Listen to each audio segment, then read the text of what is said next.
with another video, but today I'm going to explain all about my pain pump journey and give you more explanation exactly what a pain pump is, and show you my scar and placement of the pump and just kind of go into more details. So I know I kind of don't look that great today, but I promise you I feel better than I look. So I'm going to start all the way back in the beginning to when I first was born, and I was born with a disease called Hirschsprung's, and with that came a colostomy bag. And throughout my childhood and my adolescence and younger adulthood, I had to have many surgeries, and then with those surgeries came complications. I was, during my second birth of my child, I had an emergency C-section and my bladder ruptured. I had, they ended up finding out I had stage 4 endometriosis along with other really extensive scar tissue from previous surgeries. So it really started beginning to affect my abdominal issues and my organs in there along with my pelvis. So I eventually had a hysterectomy when I was only 28 years old. I was 27, and then at 28, it became, I was having such horrific pain flares. I could make it through the day, like wake up, go to work, and thankfully I have a pretty sedentary job where I just sit at a desk right now. But then by the time I got home, I was pretty useless to my family. I have 2 kids. We're very active in our community, and our kids do things outside of the home. And I was pretty worthless to them. Like, it was to a point where I wasn't able to play with my dog, sorry. I wasn't able to play with my kids. I wasn't able to enjoy family moments, and it was really affecting my life. I would choose to lay in bed all day, or I would make it through the day at work, and then I'd come home and I'd lay around on the couch or lay in bed. And on the weekends, instead of going out and doing things with my family, I would choose to stay in bed most of the day. And that wasn't okay. So after many conversations with my GI and my primary doctor and my pain doctor, they came up with the possibility of me being a candidate for an intrathecal pain pump. And to me, I had never really heard of the pain pump before. I mean, I'd heard of like pain stimulators for patients that have back pain and have had many back surgeries and back injuries, and they would get the stimulators implanted in them, and then it would like send, I think it's electrical stimulation through their back to help with that pain. And I had never actually known of an actual pain pump that was placed that actually delivered medication, and that's what my pump does. And like I said, it's the technical name of it is an intrathecal pain pump, and it's placed on the right side of my abdomen. It's right here. It's internal, and then there is a catheter that runs from the internal box, and it goes internally all the way around, and then it's connected into my spinal fluid. And then he put the catheter between my T6 and my T5 of my spinal columns, right in between, in this fluid.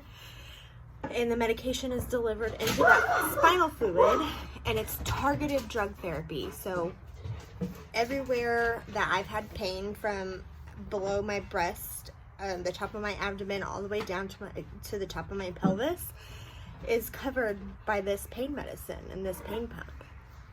Some people had the misconception that getting this pain pump would mean that, I would be completely with, I would have medication in my system, so that would mean it would mess with me coherently, or, any other way that, so it's different. So I'm trying to explain, I'm trying to get this out. So say you go into an emergency room and they give you a dose of morphine through an IV, and you instantly feel pain relief, and it's a full body pain relief that you experience from that dose of morphine that they give you through the IV.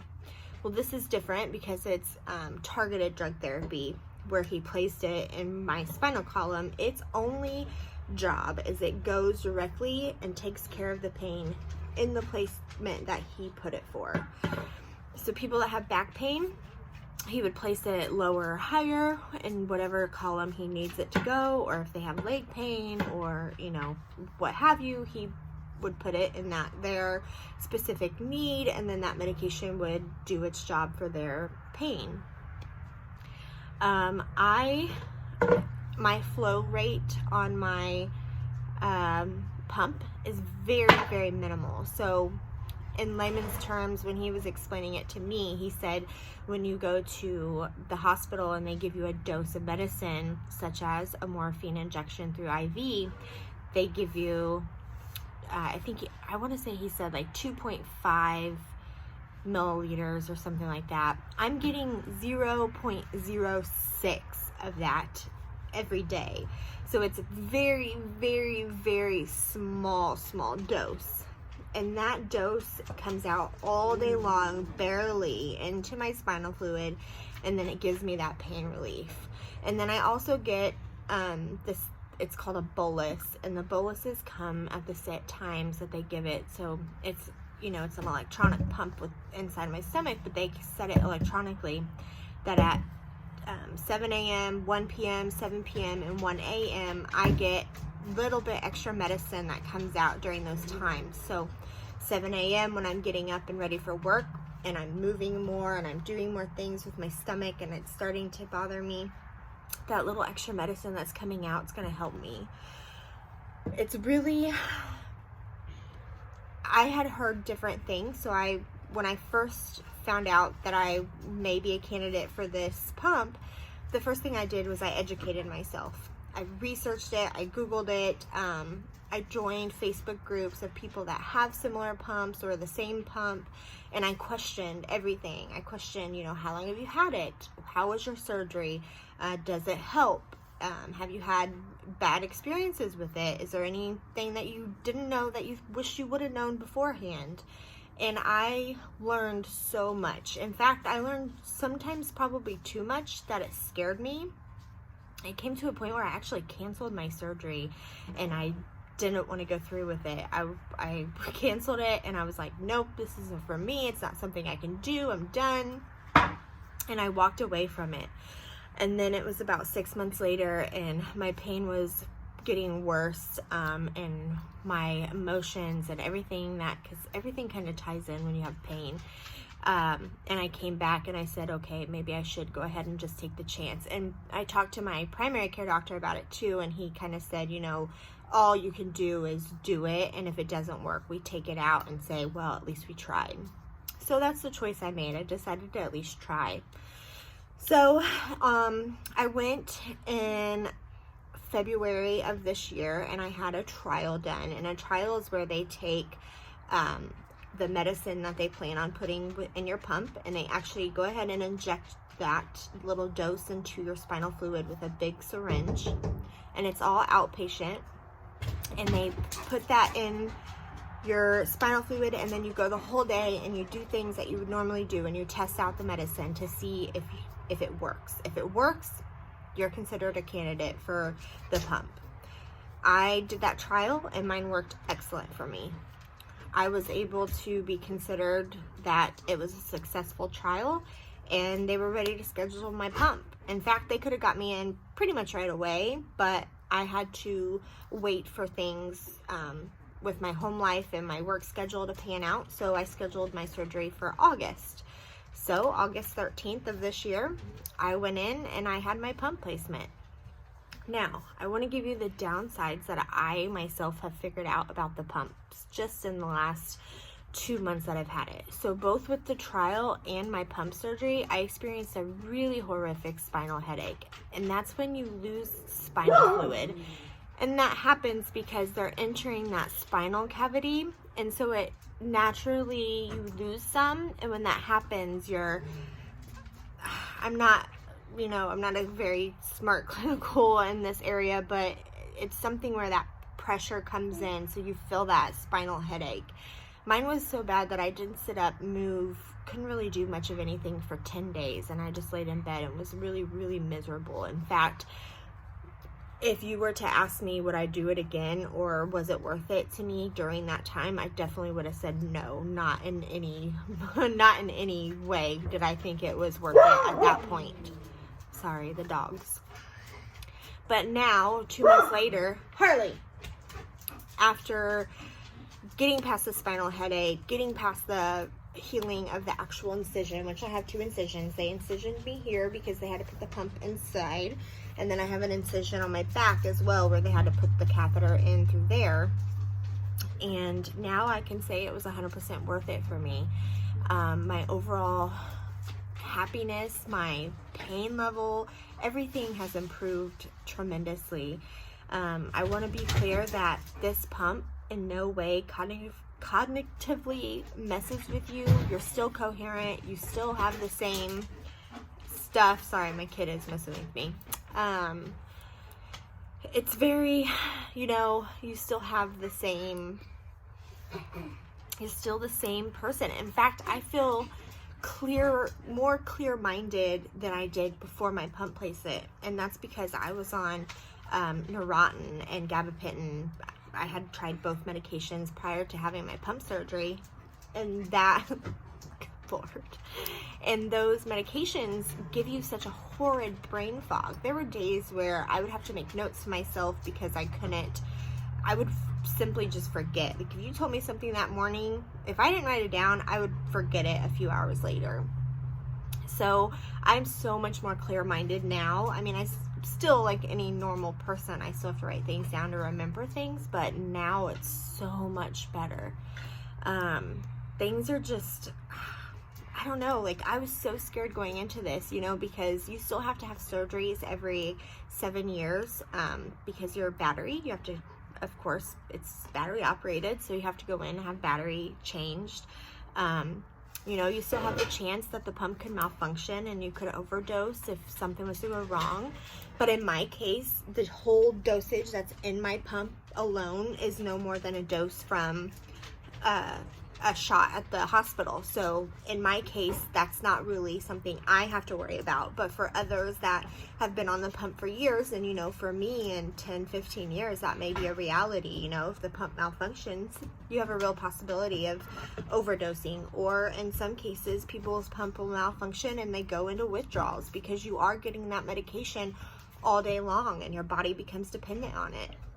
And that's something I really want to clarify, is the difference between addiction and dependency. Like, my body is now going to be dependent on this medication, but mentally I'm not addicted to the medication, saying, my mind is saying, oh, I need it, I want it, I need to take it because I feel high. I don't have any want for this medication other than the fact that my body now needs it to stay out of pain.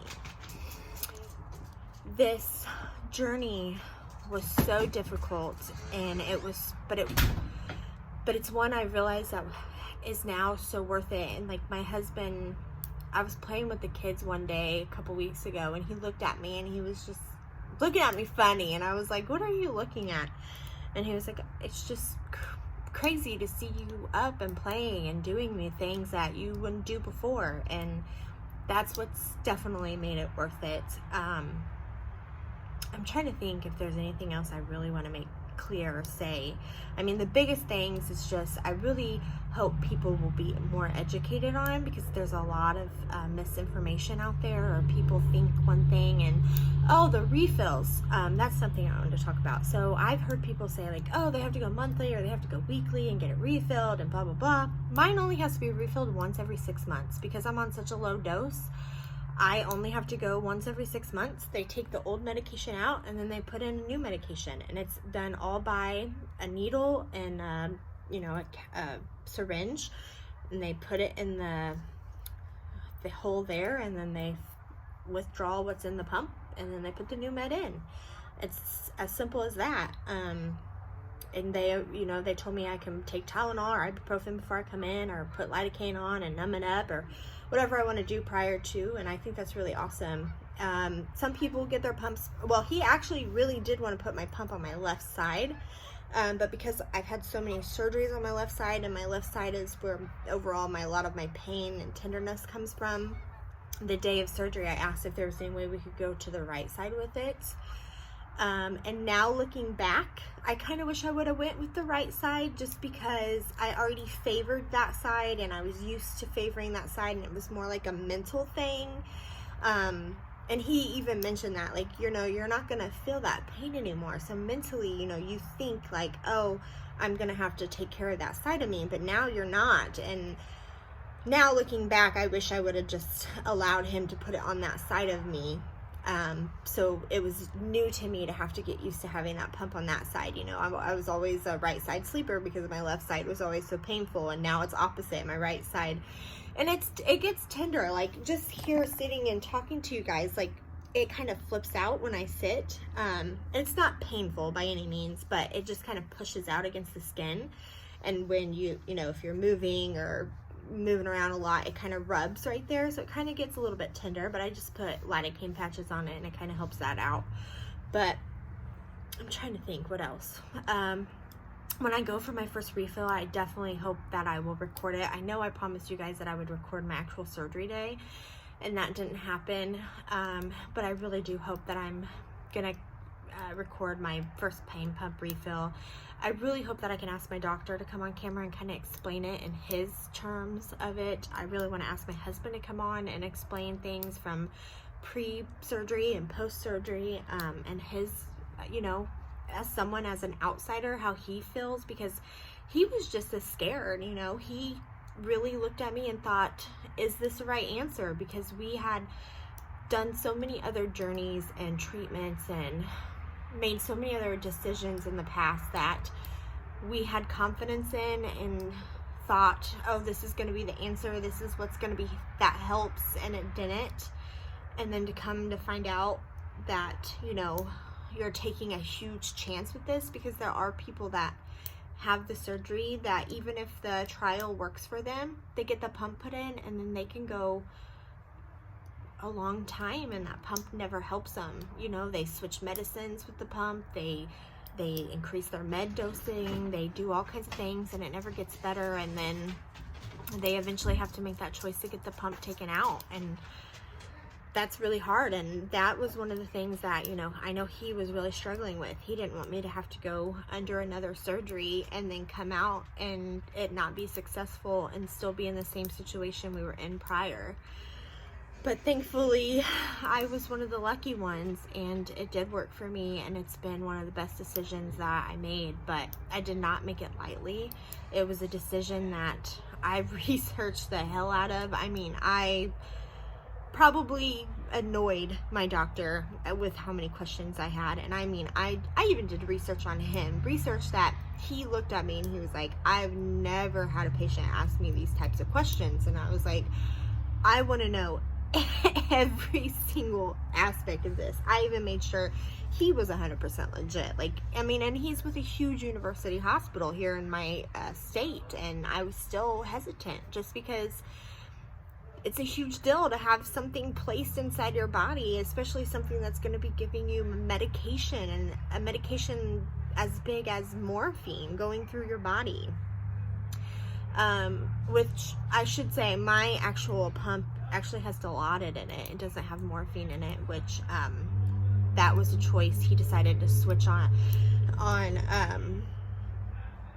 just it's a stronger medication and it doesn't take as much to use, so that's why we made that choice, and it works better for me. There are normal side effects with the medications, just like you would have if you were at a hospital. Like if you get a dose of medication, when I first had my pump, I was very nauseated for weeks, for the first few weeks. Like every time, especially around my bolus times, I would become super nauseated. But now it's better. I don't have that nausea anymore. Every once in a while I'll get nauseated, but it's mainly, I think it's more mainly related to like my colon stuff more than it is the pump, because I've always had nausea issues. It was just really intensified there right after the pump was placed. But overall, yeah, I mean, it's just great, and I hope you guys research it. Oh, and there's two that I know of.